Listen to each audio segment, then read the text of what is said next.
Kultūra un māksla ir tas, kas vienos tautas nākotnē, saka Rainis. Nākotne ir tagad. Pārliecināsimies.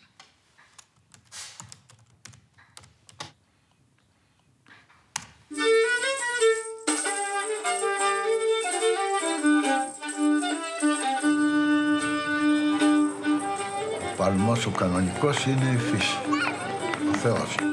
Αυτή σε γεννά, σε τρώει, σε τιμωρεί και μας τιμωρεί γιατί δεν τον προσέχουμε το Θεό, τη φύση. Αυτός είναι ο Θεός.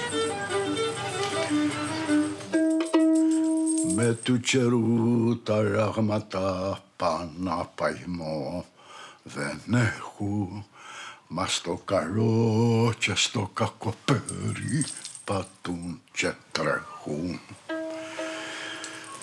Κάνω εγώ. Παίζω μουσική. Μαθαίνω, προσπαθώ.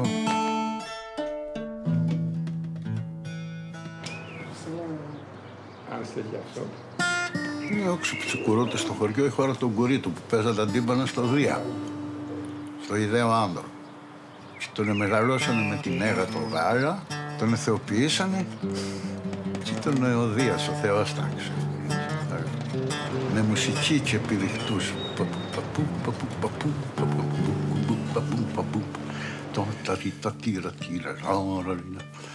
Με τέτοιους ήχους εγώ έκανα παρέα του Δία, οι Κουρίτες.